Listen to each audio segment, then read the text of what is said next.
Welcome to the Needlejig, welcome to the YouTube Needlejig YouTube channel, as well as a simulcast with the Reinventing the Tattoo Network. We are here with Let's Talk Tattoo with Mark Lascarbo from Needlejig and James Gathier from Adenna.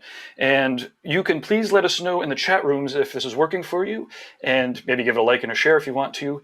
I will be popping into the background to do the testing, and yeah, well, here we go. Let me get Mark and James on the call here, and let's see. And we also have a good interview. Here we go.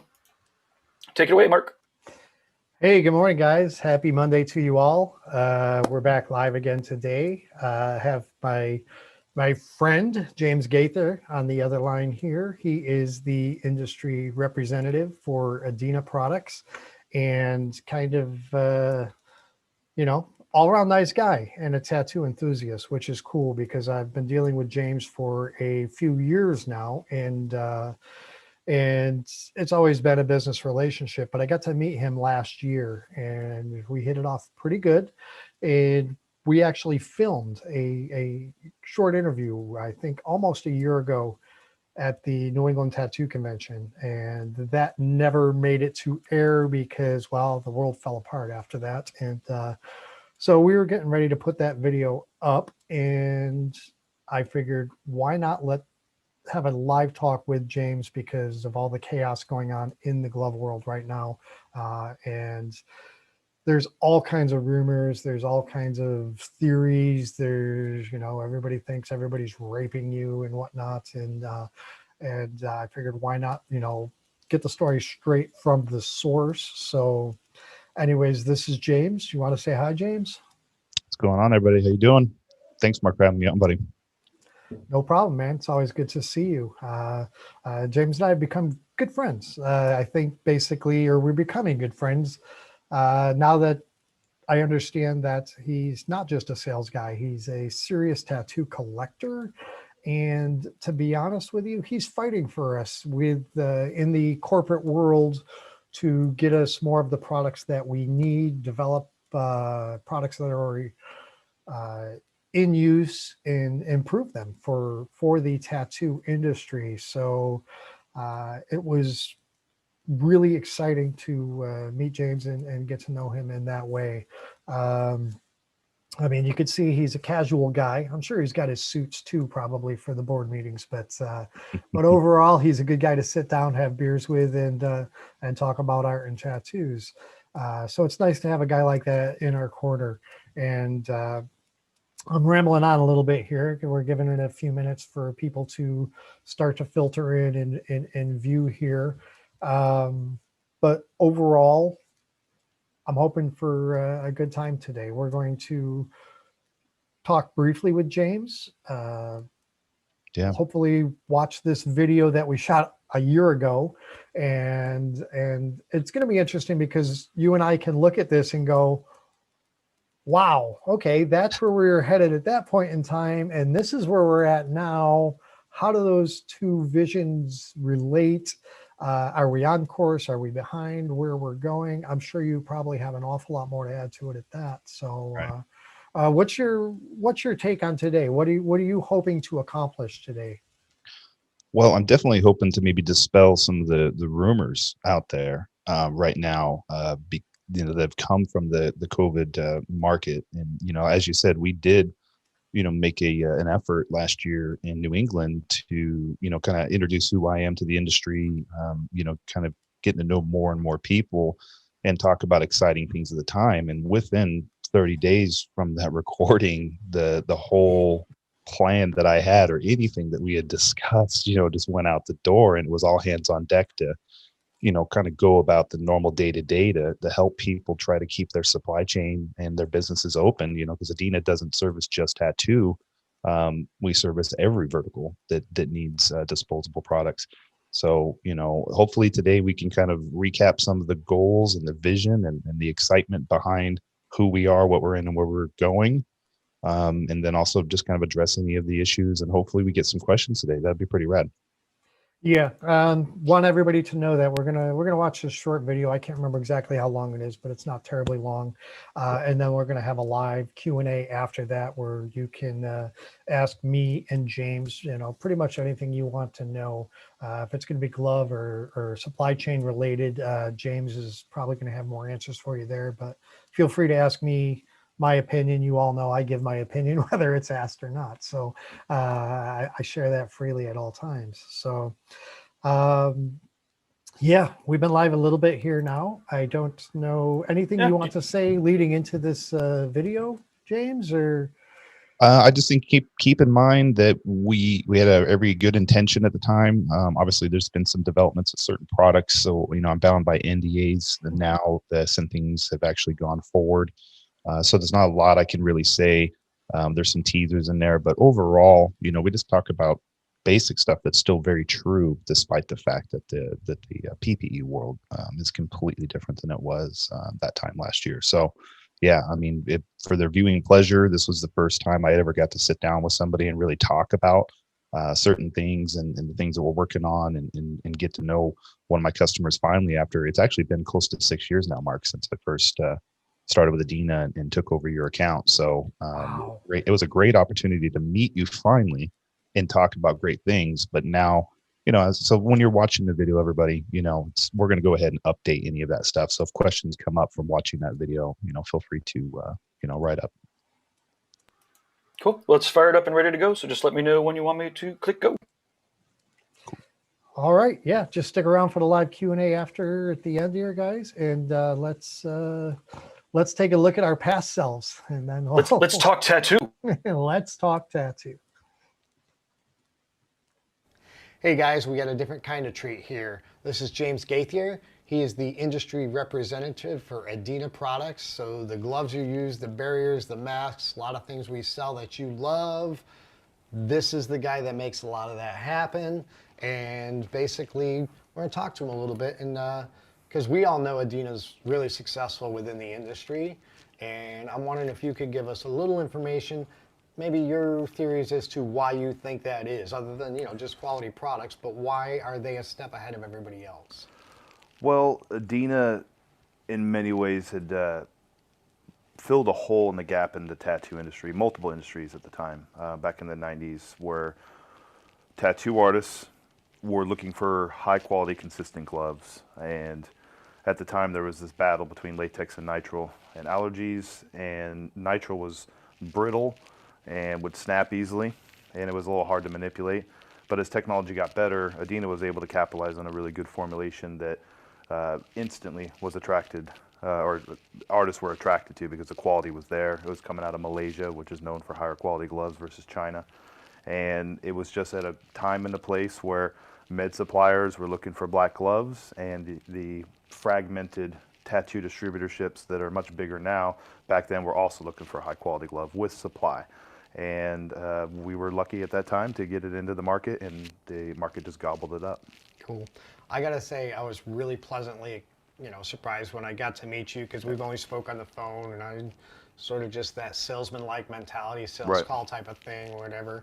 When I get to meet you and find out that you are a tattoo enthusiast, collector, you're passionate about the industry, it's going to make things a little different for me moving forward, knowing Yeah. that I've got somebody in you on your end that is fighting for me in the industry to get us products that we need Yep. to move forward and make everybody a little safer. Yeah, I mean, I'll sit in a chair. It was a passion from the moment I walked through the doors at Adenna, handling a lot of different industries, tattoo being one that instantly was very attractive to me. So I had to really fight hard to give some of my ideas that, Adenna couldn't just be a med supplier. They had to put a face and new products to market often, and stay loyal and true to their distributorship mentality, not sell to the end user. I know it's tough. We get hit up all the time, but yeah, so I mean, I think it comes from the heart a little bit more when I'm designing products and working with the team at Adenna. We have great team, multiple departments that come together to make something happen. So, the fact that I'm willing to sit in a chair, I'm also willing to pick up the machine and kind of get a feel for what an artist has to go through, so I can better, design products and bring products to market. So, Awesome. yep. Now, I know you can't tell us a whole lot about what's going on, but I mean, you've alluded to the fact that there's some really cool stuff in the pipeline coming out or whatever. I mean, I know you can't say a whole lot. I mean, you want to tease the audience a little, or just tighten up like shut up like a clam. I get it, but like, Right. I'm gonna try and You try to pull pull a something out little, of me, yeah. trying to dig just a little bit here, man. Right. I don't know what you can or can't share, but I mean, you do have some good stuff coming, don't you? We do. It's been about a 1.5-year project. Adenna was acquired a few years back by one of the largest non-mill converters of wiping products. So we're highly regarded as a very large competitor against companies like Georgia Pacific or Kimberly-Clark, which was great because it added an opportunity for us to kind of expand our product line into paper goods. So I can't say much about those things yet, but you're going to see them by the end of 2020 in the market. We wanted to focus on things. But they don't have anything to do with paper, right? That's just a weird I teaser. don't know, right?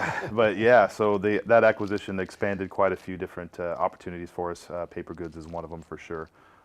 We have a brand new glove that's going to be coming to market here in the next probably 60 to 90 days that is going to be, that's going to kind of address the demand for chloroprene, but still getting that nitrile, high quality, thicker glove.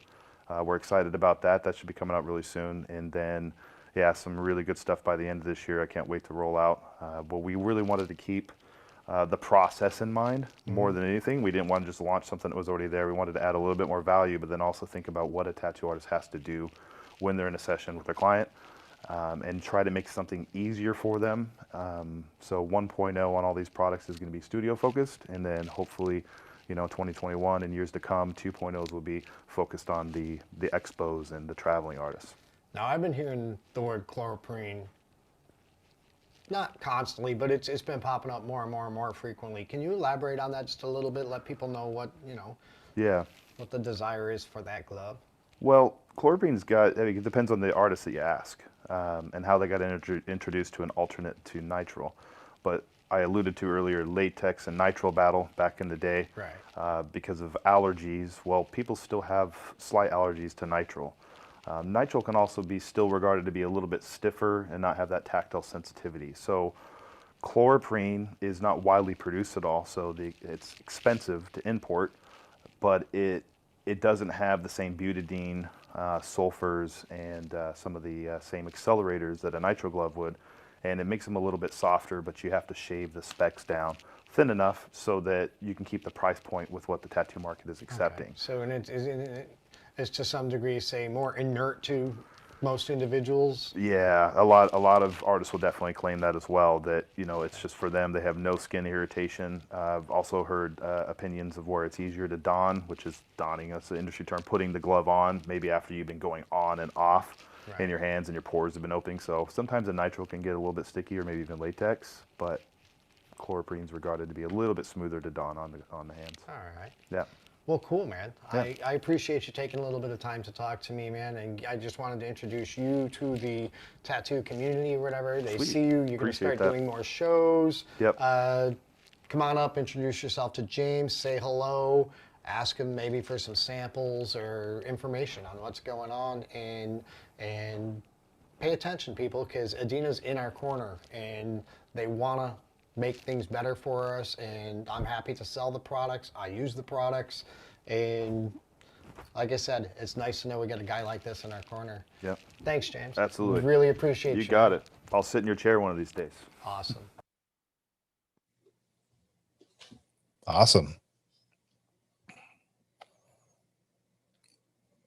I'm off mute right now.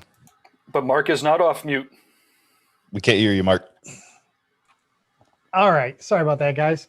Yeah, no, it's like weird looking at your past self. I mean, Right. I think we all aged 20 years in the last year, really. But Note to self, though, I'm probably not the best candidate for those shirt mics like that you're using and everything, because could you hear my beer raping the microphone the entire time? Yeah, I can't Sorry stand about that, that. But Yeah. that was my bad. You could put I'll put the microphone across next.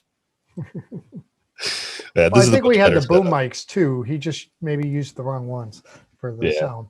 But Anyways, James, looking back at our little adventure there at New England Tattoo Convention last year, looking at that now, or looking at that again at this point in time here, um, can you put yourself back in the mindset you were that day and give us a little bit of a comparison as to what has changed since then to now? Yeah, I watched the video a couple times. Everything was pretty straightforward. You had some great questions. The only thing that changed was everything got put on the back burner. Middle of February last year, I came back from New England, and about a week later, I got sick. Right when everything was starting to be, televised.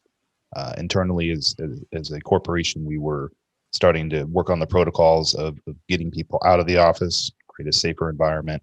So the whole world just flipped upside down 180 degrees. So everything I was talking about and excited about back then was, that's in the back burner now instantly. We couldn't pay attention to it anymore. So, just because we had to streamline our efforts. And gloves and PPE, gloves, face masks are probably the two biggest things that derailed all of our projects. So, a lot of that stuff is still in the works. What we did between the moments of when we actually had time to work on tattoo projects again was we just really started focusing more on the back end. Started working with our pro team a little bit more, following through on some of the promises we had made to them in 2019, building that those relationships better. And we started working on the protocols internally behind the scenes, so that when we are able to launch new products and we are able to start adding more value out there, that we're in a position to be able to support that through education, social media, things of that nature. So we're back in the saddle now with about 4 products that we hope to launch by the end of this year, some of them maybe soon. And we're right back into working on our tattoo brand, which is right there, Art Noir. That's almost complete right now too. So we're really excited to start doing more things like this, broadcasting, and talking more and more about all the things we've been working at. And we're just getting right back into it right now.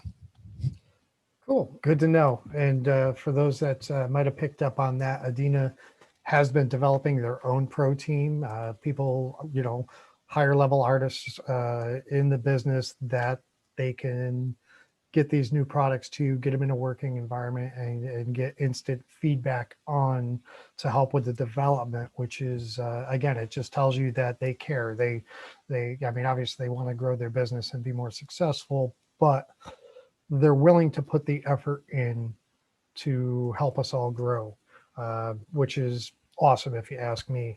And I know that James here has the ear of the CEO of the company and can give feedback. His opinions are valued there, which definitely makes a difference and makes me feel better about doing business with that company. Okay, I know, not to beat around the bush at all, but there's got to be people out there just chomping at the bit, wanting to know what's going on with the physical supply chains, the costs. Everybody thinks that, we're all driving Bentleys now because we sell gloves and things like that. And that's certainly not the case. But would you shed a little bit of light onto this, the story, and help dispel some of the rumors going around? Yeah, absolutely. To be clear though, you could give me a Bentley and that would be on the market. That would be on the market tomorrow. I'm old school. You know what I mean? I don't need anything extra. I need a truck. We're good. No, we definitely did not. The term that's coming up a lot is price gouging, or profiteering. And I've spoke to just a ton of artists last year and even just a couple, in January. And how can we expect them, the end user, to understand that it's not gouging or profiteering, just systematically trying to capitalize on what's happening. So, when you talk about maybe a glove importer or glove manufacturer like ourselves, we sit kind of at the top of the food chain on that, meaning that our turnover is so great and quick, even pre-COVID market that we're always kind of reflecting the closest cost of goods in the market. So it put a lot of our distributors in a bad position because our costs were going up against purchase orders at an old cost that if we actually honored that price, we would have lost money. So we've gone way down in terms of our margins, but the costs have gone way up. And it was a nightmare. We had four price increases last year. Some of them only about 45 days apart, and that's insanity. We've even had to go back to old purchase orders, which is unprecedented. We've never done that. I don't think any company, any decently ran company, has ever had to go back and increase the price on a purchase order and not honor that price. And, we're in a force majeure market still, meaning contract pricing, bids, everything is out the door. There is no, it's honor amongst thieves at this point. You want the product, this is the new cost. If not, somebody else wants it. And it changed me as a human being because I had to completely change how I normally would sell people. Now it was a lot of inbound and a lot of me telling people no, because Adenna immediately bolted down and we took care of our core suppliers. We had no choice. So we built an algorithm that gave the ability for people to be on allocation. Meaning that, for an example, let's say a small mom pop med supply in the middle of the United States was doing about a pallet per month in 2019. If the supply chain was 50%, I was giving them half a pallet per month in 2020. And the delays you experience at Mark, you might submit a PO in March. That PO wasn't actually being invoiced until June. Yeah. No, I mean, you heard some of my choice words when this all first started to happen. And, I lost my cool a little bit. I definitely threw around a few curse words, which is relatively common for me anyways. But you took the time to explain to me, on a business level, what was happening behind the scenes. And once I could understand that, no, I'm not going to like it. There's nobody in their right mind would. But once I was able to at least, wrap my mind around what was going on, and it's insanity. Everybody needs to understand that this is 100% out of everybody's control. And it's not just gloves I've had to do this with, but it's a few other products too, where I've like you said, I've ordered product and before it could ship had a price increase on the purchase orders, which has never happened before in all my history of doing business. And I threatened to, leave companies and whatnot. And I'm like, well, wait, I have no place to go because it's the same everywhere. We're all at the mercy of new buyers is what it is there's now people coming in to buy these products that had minimal interest before or no interest before. And unfortunately, it's people with endlessly deep pockets in some cases, entire countries or just insanely wealthy organizations. And, they're just buying the market share. And I know you're having to fight to keep the reduced supplies that you have. So, and I imagine it's going to be like that for everybody within your industry. Yeah. I mean, we don't have to do too much fighting because if I'm putting you on allocation, that means I'm on allocation. The production of gloves could not ramp up quick enough to the market demand once the factories had shut down for obvious reasons. And then when they did come back online, they came back at partial capacity. And then on top of that, even though, they may be making gloves in partial capacity, the packaging companies still hadn't come back online. So, you got to put it in a box, right? So in that, I'd say about 45 to 60 day period of getting back to at least some sort of partial capacity, the demand had gone so high that we were immediately on allocation, just like everybody else. And yeah, foreign governments building up the coffers, our government, billionaires things of that nature definitely drove up the cost of gloves because everybody's freaking out. Oh my gosh, I need gloves, right? But really, there was only about a handful of industries that truly needed them. Yeah, I mean, supply and demand. I learned it firsthand on this one.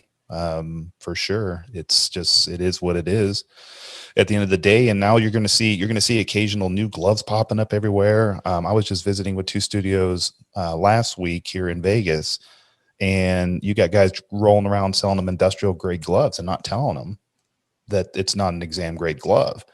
And they're all excited. Well, I'm getting it back down at $11 and $12 a box. Well, good for you. You might have pinholes in that thing. That's not a lot of fun, right? So, you are going to see occasional gloves that are going to be at older cost of goods to the company that's selling them because they finally got their container, and it's going to be a little cheaper than maybe Adenna is sometimes because, like I said, we reflect the current market cost of goods because our turnover is high. We're not sitting on containers for 4 or 5 months, right? It's kind of like dust till dawn. You got blue gloves, you got black gloves, you can find cheaper gloves anywhere else, buy it. So, if you could Sunday. Exactly. Yeah. I mean, if you're an artist and you're okay with using an industrial grade glove, that's on you. But if you can find exam grade gloves a little bit cheaper than Adenna, buy it. We're going to come back. We're going to be back in a situation where we're going to, and we've always kind of sat at the high end.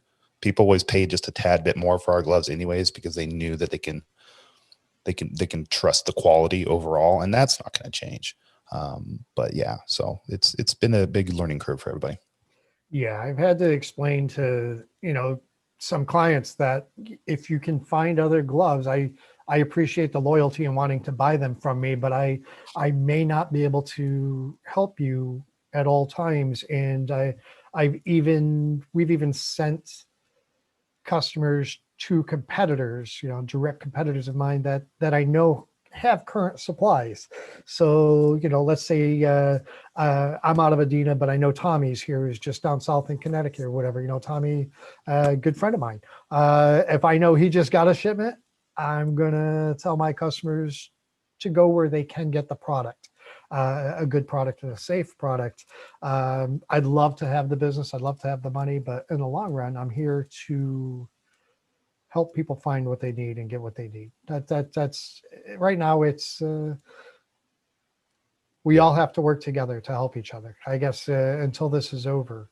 I know you can't give any sort of time frame because none of us can predict the future. But what are you seeing in the current market? Are things getting a little better, a little worse? Give us your opinion. What's going on? Yeah, and I'll make this definitely as more of an opinion with a couple of facts blended in there. So we have seen, and for a short period of time, anticipated anyways, latex costs go down, and that's usually a good indicator. That might not be sustainable for too long because we do enter that rainy season, and latex does come from a latex rubber tree, and you can't really excrete that from the trees during the rainy season. Chinese New Year's going down as well, so we expect latex to maybe pop back up a little bit. Alternative glove options have been the most lucrative for I think quite a few importers and manufacturers alike. So we got like a vinyl nitrile blend. Overall gloves were streamlined, and all of the dominoes are set up for it to recover. It's just a matter of time, because even if the costs go down, I don't get that container for 90 days. So it's if I have to speak to everybody in the tattoo industry, just be patient with us, be patient with whoever your supplier is. We're gonna get through it. And it's only one aspect of what your day-to-day job that's kind of a bit of a stress on you. As long as you're getting some sort of glove that you can be comfortable with, we're going to get back to the better times for sure. So I feel there could be recovery by the end of this year that starts to actually make an impact at the end user level. But we don't know. A lot of the experts are saying it's not going to be until 2020, 2022 potentially before you really see big. I don't know if it'll ever get back to where it used to be, where it was $10 a box for a bomb, exam grade glove. Who knows? I don't know. Right. Now, can you discuss a little bit of the alternative gloves here for people? Because most, You know, a lot of tattooers get set in their ways. We get stubborn for sure. We like what we like. We're not afraid to pay for it. But in these times, you know, we're all going to have to make some concessions here and there. So can you tell the folks what you think is going to be the best alternatives, or what's going to be either similar to what they've been using before, whether it's black or not, and what might even be better than what they're used to? Yeah, I'll speak to what's out there and they can get their hands on or in, so to speak. And then I can Okay. talk about some stuff that we have in the pipeline. I don't know if enough artists realize that an exam grade vinyl glove, although a little bit baggy on the hand, is a great alternative, and definitely probably 15 to 30% cheaper depending on where you source it at.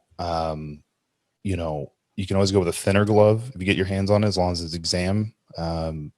But you know, if you can get your hands on chloroprene, which was also streamlined, that kind of all disappeared from the market for a little while, except for some huge small pockets here and there. That's an option as well. But, you know, and then here's another one that we've been working on more and more and more, and that is latex. Okay. A lot of people are still scared of latex for some reason because of the latex allergies. Which, you know, I believe, I forget who publicized it, but I believe, and don't quote me on this 100%, is it's less than 1% of the population globally could potentially be allergic to latex or have a severe reaction. I could tell you that when I used to use it in the, when I was a foreman pipe fitter, I'd get minor skin irritations because the pores open up. And of course you got something resting on there and you're sweating, and it would just be a little bit of an itch. Wash your hands. You were good. You were fine. No big deal. But the latex allergy scare in general came from the fact that powdered latex would carry that latex protein into the pores more effectively, as well as the fact that when you took the glove off, you could potentially have an airborne upper respiratory issue if people were breathing in that powder. That's why they started getting rid of powder and latex in the early 2000s in the medical world in general. Anything that needed to have a medical grade glove, powder went bye like that. Okay.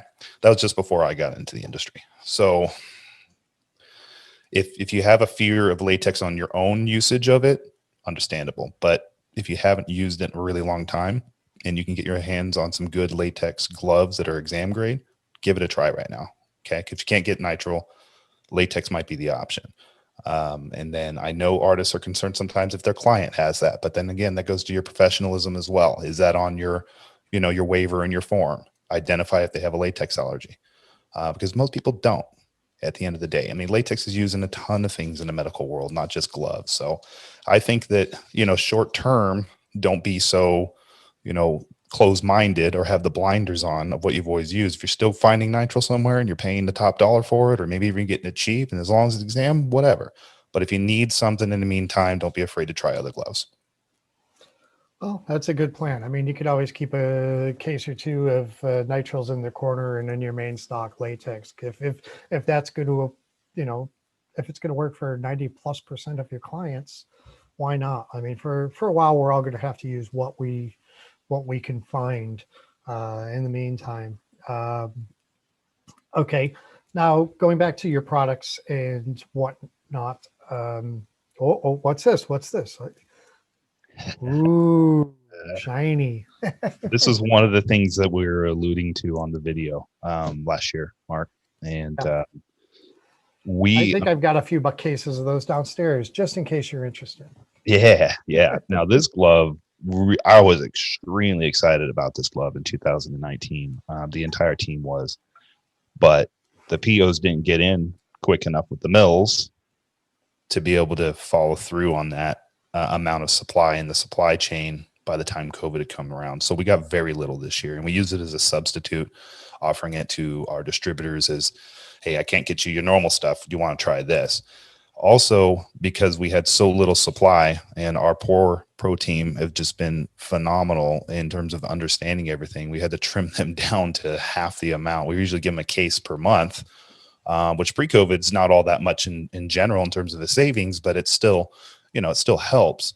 And now we're there at half of that, and we ended up using this glove and this glove is an alternate in the meantime. So I'll talk a little bit about them. Okay. I think it's important to understand that this glove was really going to be a huge, huge thing for the tattoo industry in general. So the Coda, if you're familiar with our shadow glove on the market, which is everybody says is the purple one, which is, yeah, it is purple, but it's called shadow, right? Coda, you can kind of see the binary on there like the Matrix. So kind of cool that it plays that way. The Coda glove, and maybe you guys can see, or I bet you can on my camera here, it's got low derma technology built into the glove, which means some of the accelerators and chemicals associated with level 1 and level 4 dermatitis have been removed. It's also fentanyl rated as well and tested, and chemo tested. So that's really big for, the first responders, as well as, cops, everybody that's in the first responders, prison systems, correction systems with fentanyl and things like that, as well as the medical field. But where it really stands apart from any other nitrile on the market for the tattoo industry is the fact that the cuff is 1 inch longer than other cuffs. So you get some more coverage on that. Okay. And it's still not going to lose the tactile sensitivity. And the result of the glove, I'm going to rape everybody's ears right now with putting a glove on, but it's still extremely soft and a lot closer to the feel of a chloroprene, but still a nitrile. See the coverage on that coming down right here? Yeah, So, that's really nice. good There glove. wasn't a lot of longer gloves back when I was tattooing on the daily, and yeah, you're always getting crap on your wrists. Yeah, we're really excited about this one. So once we can get a steady supply, you'll be seeing it occasionally out there with all of our major retailers. I think it's just something that everybody should probably try to at least try a box one of these days once we can get a steady supply out there in the market. And then its little sister, for more of the PMU world or gals or anybody that doesn't care about color, it's called Innovate. I got to go right to left because everything's reversed there. So Innovate, it's got the same properties right here, but it's a 200 count. So it's a little bit thinner. You're going to have more of a tactile sensitivity when you're holding the machine and touching, but yeah, we're really excited about that one too. Nice. And now I know you're probably bound by some NDAs and whatnot, but that whole paper thing we kind of touched on the video. Is there anything at all you can leak on that, or no? It's I could probably clarify something. So I don't want Spirit Papers or Mario or anybody that's in the in that industry to think that that's the paper that I mean. No, we are big into the wipers, which is the technical term for a non-woven, which woven would be the threads, right? A non-woven wiper. So when I say paper, I mean more of like a paper towel concept. So we're close on that. We're going to be running that industry, and those raw materials also took a bit of a hit last year. So circumstantially, it was easy to put off, like I said, to the back burner. So yeah, that's something that's in-house, and maybe I can even talk about who we are now a little bit more too, if you want me to share the screen real quick here. Yeah. Give us a little bit of insight onto who you are, what industries you guys actually play in. Yeah. So I hope everybody can see that. You can see that, right, Mark? Good. We good, Gabe? Yeah. I Oh, perfect. Cool. Awesome. So a lot of people, when they think Adenna, right? But we were acquired in 2017. I was a part of that acquisition, obviously. And since then, the acquisitions have not stopped. And when you acquire something, you might be acquiring a mill or a converter or somebody that, controls chemicals and whatnot. And they might not be a go-to-market brand anymore, but they are owned by the same company. So we created a directive whereas they continue to acquire companies, however it fits into the mix, it's going to be known as a Hospico Brands Group company. Okay. So you'll see that on our logo in the future. I think you can see it right up over there. Adenna, a Hospico Brands Group company. Now, the reason we chose Hospico is that it's got a 100-year history in the away from home, restroom, feminine hygiene, and the rag market. I believe those are the major three that they've just been dominating on for a long time. So we're a sister company to them, and they've made a couple acquisitions that are brands that are going to continue to go to market besides Adenna. That's Nil Odor, which gets us into the chemical industry. Little hint there. And then Acute Care Pharmaceuticals, which is going to be more of the laboratory and clean room, but definitely more specific on the pharmaceutical lab and clean room verticals themselves. So, if you ever see Adenna is going to be Adenna going forward, and Adenna takes care of our verticals: tattoo, automotive, medical, dental, things of that nature. These other divisions will take care of their verticals separately. So nothing really changes at the end of the day, except for as companies are acquired, we can all be under one umbrella brand name. Right. But now you have, as a company, you have direct access to different engineers and facilities and things that you never had access before, which is obviously going to allow you to do more R&D and expand and improve. So I think that's pretty cool. I kind of understand business on that level, but I've never in my entire life worked for any sort of a corporate industry. So it's intriguing. That makes to two me. of us. Yeah, it's intriguing to me. I'm learning every single day. I'm a Google graduate here, people. College dropout. All right. Hey, Gabe, do we have any questions out there yet, or have we been? Yeah, the Facebook's decided to be mean to us, but we do have a couple here. Let's see. Well, there is the generic, why are prices so high? I know that you may have covered it a little bit, but if you want to give us a definitive answer for people that are just tuning in. Yeah. I mean, my basic idea, let me speak for 2 seconds, and then you can field the question properly after I what I've been noticing is not only did COVID just shut down all the factories for a little while, but not just those factories, but the factories that supply those factories with the raw materials. And it's just like this almost never ending domino effect. And not to mention, so just the raw materials are just months and months and months behind now, and even getting laborers back and everything. So it's just every single one of these things is compounded on top of the other to dig this insanely deep hole. It's going to take a while to get out of, right? I mean, that's my take. What's the real answer?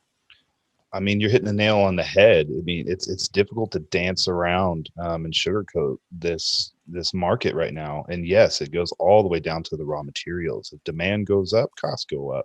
And then, of course, production can't keep up with the demand because they have regulations there. And that's barely starting to show signs of recouping. And then their contracted line times and line operators and factory owners and importers like ourselves and manufacturers in general, we're reacting to the amount of the supply with the increasing cost of goods. And we were smart enough to, instantly say no to all pieces of business people that I've been calling on for years as a sales guy. At the end of the day, I'm going to dial for dollars, right?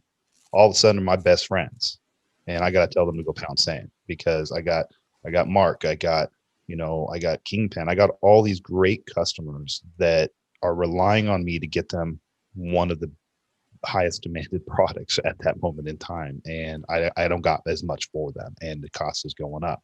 So, it was a very frustrating time. I'd say the first 6 months of last year, and then everybody started getting used to the process. The problem is I'm a very proactive person, but I was then thrown into a reactive world where if you weren't hitting me up, you weren't getting a hold of me, and you weren't getting the answers that you needed. You mentioned Tommy earlier too. He was frustrated. Everybody was very frustrated in general, and they went and looked for other alternate sources. We suggested that they did too. At the end of the day, we want you guys as companies to stay open. We want you to be able to succeed. We want you to be able to, put food on the plate. So the entire glove market, I'll give you a comparison. A lot of people, and I heard this one before from another artist that had said, well, why did face masks come back? Well, I don't expect artists to understand certain things, any more than me, but this one's kind of it's kind of a no-brainer. Trump put the wartime order into effect. We weren't in war, but he put like a company like 3M on notice. So we started domestically making face masks. I'm telling you, if we started domestically making gloves, it would have come back down too, because we would have put the world on notice, right? And everything is coming out of either China on the vinyl side and some latex and nitrile out there, and out of Malaysia. So there are no other places globally that I'm aware of currently that manufacture disposable gloves, mainly because of the emissions and the labor in general. So if somebody could figure out one of these days and make a big investment and start making them domestically, we would have more control on that imported good or that good in general. But so hopefully that answers the question. We're not gouging. I can promise you that. I see the margins. The only reason we survived and made money is because the cost of the dollar for dollar sale was higher. But at the end of the day, the margin didn't get boosted out of proportion. And we're on the container and pallet load size. We're the players. You know what I mean? There's two types of suppliers, right? Those that need forklifts and those that don't. We need forklifts for sure. And we had to do what's right for our customers and every vertical. And the tattoo committee is the most interesting one because that's the one that has the most passionate end user. And you didn't hear dentists giving Adenna a call complaining about gloves. You didn't hear an automotive mechanic complaining about the cost of gloves, but you definitely heard from the tattoo community going, the choice Guilty word. as charged. Yeah, just let me have it, right? And I'm like, that's it. I'm not responding to that email today. I need to take care of something. I'll get back to him. Well, another aspect to that too is it's not even just production and materials and labor and all that, but because of the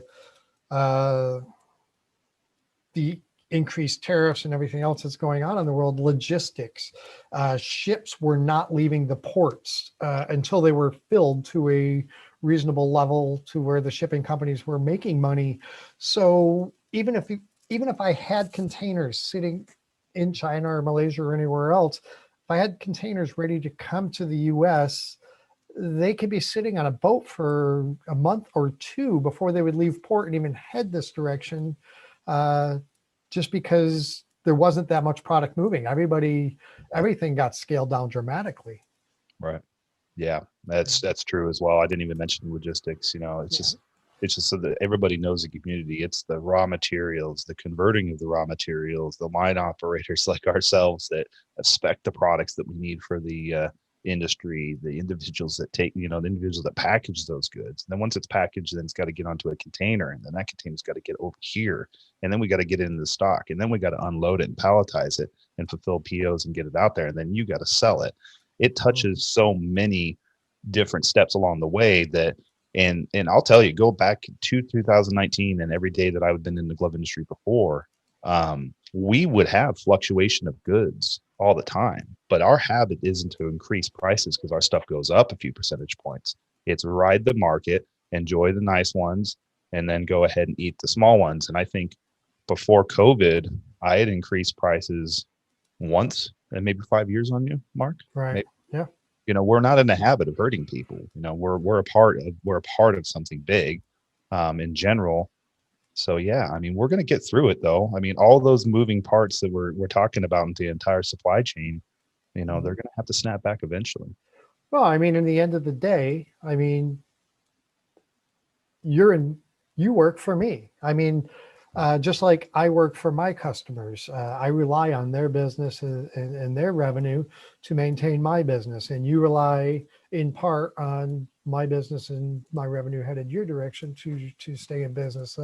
Now, given tattooing is a much smaller part than the medical part, but it's growing. And there's no reason you would want to hurt me, or in turn make me hurt my customer. I mean, it's illogical, but in desperate times, people start to think irrationally, or not even irrationally. It's a rational emotion and thought process, but there's no reason for it. I mean, we're all going to have to struggle for a little bit longer here. Okay, so I've got a comment over from Gaither. He says that Michelle uses your Night Angel gloves, and he's open to trying them out or whatever.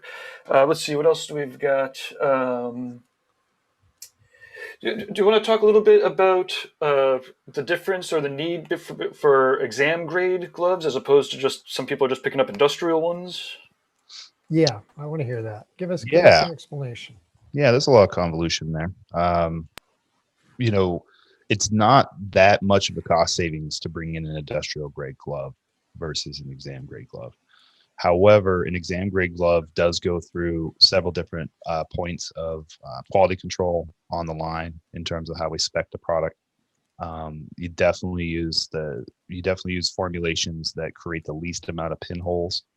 Um, an exam grade glove itself is just a better made glove overall. Um, Difference between like a Lexus and a Toyota, right? So these put a little bit more fine tuning into the entire manufacturing process and the specs in general, and the polymers. And then once it's actually imported, we got to go through our favorite person in America, the FDA, right? They get everything, right? That comes in, and our containers can get stopped at any moment in time, and they can be tested. That we can hold a container sometimes 30 days. So an exam grade glove, an industrial grade glove can in essence be very, very similar in specs, but an exam grade glove is going to go through more steps of quality control in general. And there's an acceptable failure point that I should probably know off the top of my head, but my brain's full lately, and I could probably maybe update you guys on this another time. But in the end, the failure point of an exam grade glove is going to be far less than an industrial grade glove. And in general, here's the thing: industrial grade glove doesn't go through FDA. Anybody can bring that in. I'm sure any tattoo artist in general has gotten their hands on a really crappy, cheap glove. If it doesn't say exam on the box or medical on the box, then it's an industrial or food grade. Okay, industrial and food grade are the same thing.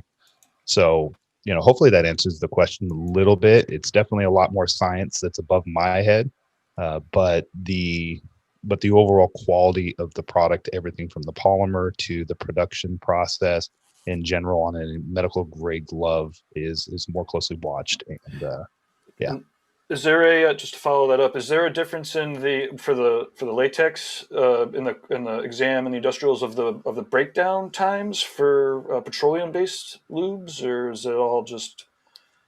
That's a good question. We have chemical charts. I always need to know what the active ingredient is in whatever sort of solvents or chemicals or solutions that somebody's coming in contact with. Because yes, the question is great because of the fact that some things are going to perform better with latex versus nitrile. Example would be like in the automotive industry, like hexane, which is the active ingredient in brake cleaner.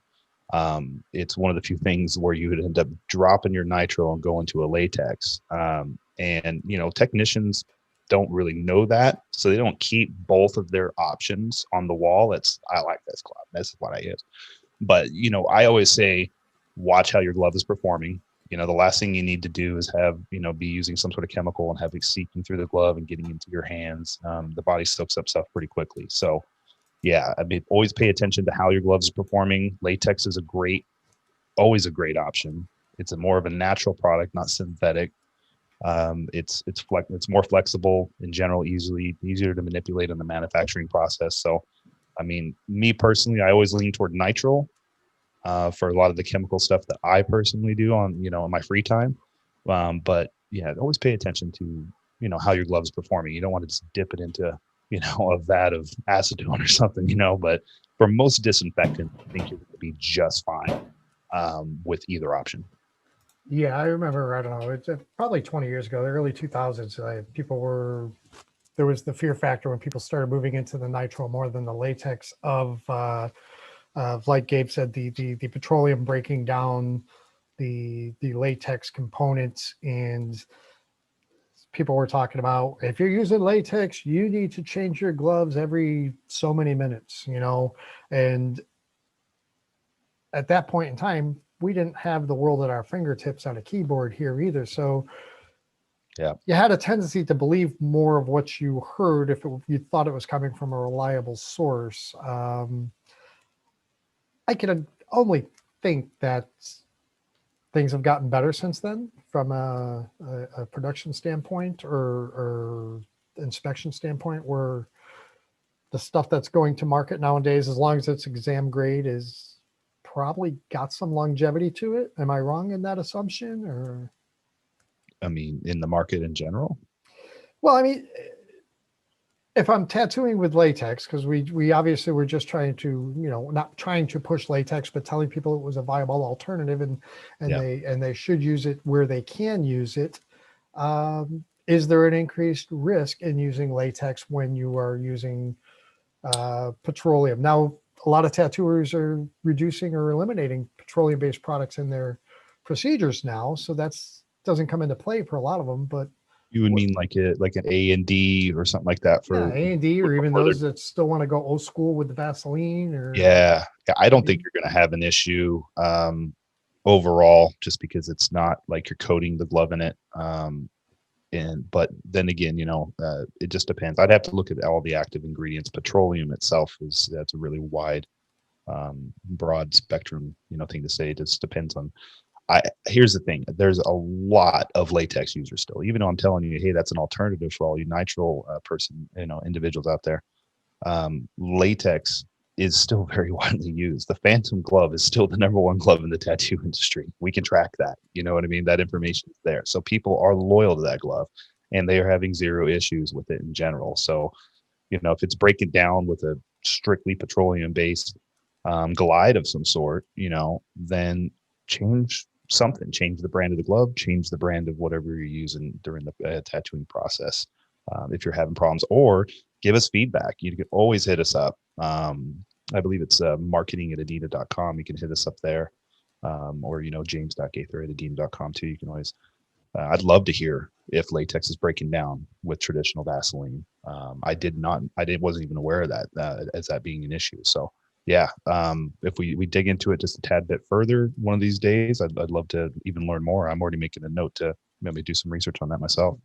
well, like I said, I don't know if it's a fact or not. I'm just stating that was the scare back in the early 2000s, late 90s, early 2000s, for the switch, the drive to nitrile to start with. Was those rumors got started, and we couldn't really fact check back then the way we do now. So I know it's still in the back of my mind. So Yeah, it may be factual, it may be myth. Do a little research, get back to us on that. So yeah, I will. I mean, I'm going to do some research here too. I got 3 tattoos booked in the next 45 days, and I'll just keep watching them do this. You know what I mean? That's all they're doing, right? Right on. You gonna plug whoever's tattooing you, or what? I could, yeah, if you want. I mean, I just locked up the last one yesterday, actually, on a little Sunday after the farmers market here. So I'm working with, and this kind of came up. I met him in Pasadena before we went out to New England last year, before everything went crazy. Tim Lee, to fill in the very hard to work with spot here, because I'm more of a collector. So I'm not that guy that goes and finds somebody and says, I want you to give me the sleeve with the same feel from your art. I just get tattoos randomly. So he was challenged with kind of filling in this spot. And we're going to be booking that probably sometime late April, maybe. There is Hector. I think it's Hex_tattoo or something at Relic out here in Las Vegas. He's going to be doing my knee and my shin down through my foot in about, I think he's got me on March 6th. So that's just a few weeks away.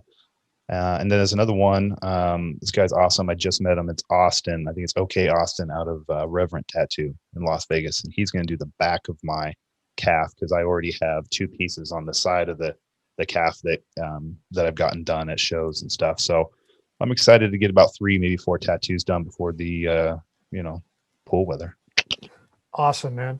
Yeah. So I don't want to keep talking here just to run on time or whatever, but I think I've said just about everything I want to. Is there anything I've missed or you wanted to bring to light here, James, before we go? Or Yeah, there's a couple of rumors that have been going around. This industry I'm straight, really. Woo. Yeah. That's not what I heard. Yeah. Yeah, I'm 100% straight. But Yeah, there's been some weird rumors that have gone around that have come from multiple angles, from definitely multiple sources, and I don't know where the sources are, but I just want to dispel them because at the end of the day, I don't care. It's not no such thing as bad press, right? But people have been commenting saying that Adenna is going to get into the pigment industry or the cartridge manufacturing, and I just wanted to make that very clear. We have no business being in that. We're a medical disposable. We don't have adding value to that, and there's too many companies out there that have done that year over year over year over year, long before Adenna was anything.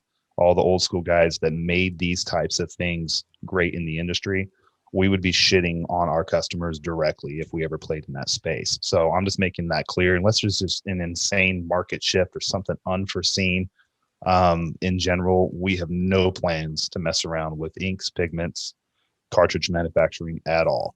We're going to stay in our lane. It's just that simple.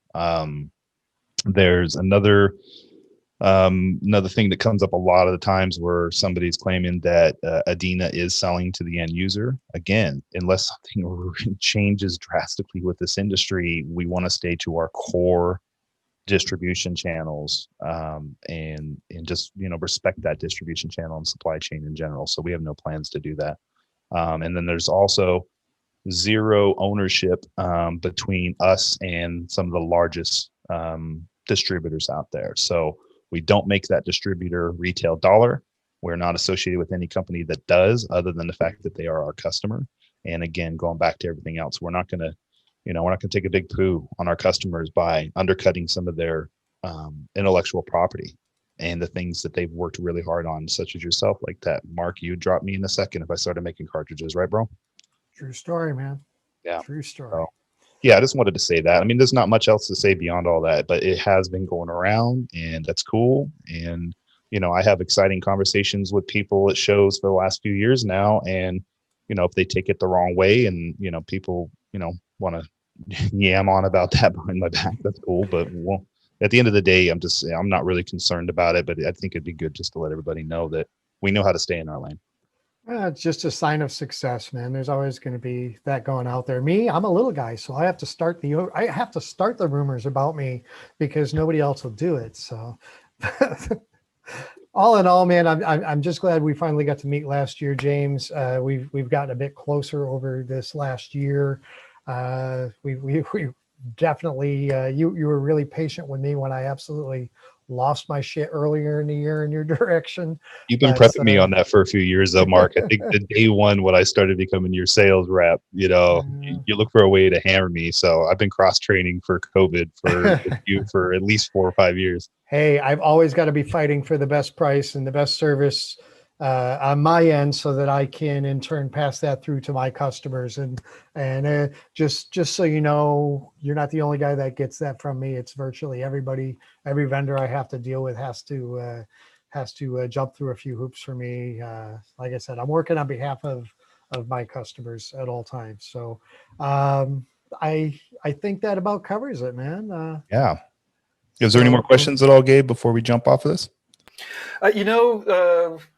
My guess is that people should be getting their answers offline, because we are hitting past the hour mark, and I'm sure at some point you'll be back on too. So, yeah, we can always do a follow up on this one. Anybody that did see this and stuff, you could feel free to look me up and reach out to me, see me at a show. Just hit me up. I mean, I'm definitely down to collaborate. Mark, thank you so much for doing this today, man. I appreciate it. You too. Man. Well, I mean, that was the reason for my, our initial sit down and visit when we started a year ago, was I wanted to introduce you to the tattoo industry because, I like you, I know you're sincere, and I wanted to put a face with the product, and it was just a simple introduction. Who knew it was going to turn into this whole mayhem thing, where now it's more important that people have a face and a contact in this environment to put in their crosshairs. Yeah. I mean, if you see this video too, please follow us at Adenna_tattoo. Pretty easy to find, and we are gonna be working with our pro team a lot more on education. We're taking a much larger responsibility on the social media aspect through this year and years to come, that we need to be able to have things such as this out there readily available. So whenever an artist or anybody has a comment or negative or positive or whatever sort of feedback, that can create another topic to help educate the rest of the industry. So pay attention to us a little bit more, follow us. And don't ever be afraid to DM us and engage with us as much as possible, because we're not going to get better with what we do without the experts at the end of the day. So we're excited to take ownership of that. Well, very good, man. This is the point where I got to ask you folks to like the video, subscribe to the channel, and share this with your friends, because we are trying to provide real content that it's useful to you folks. So, we're here to support you, and do what you can to support us. And that's about all I want to say. Thanks for joining us. It always gets weird clicking the button. Should I click the button?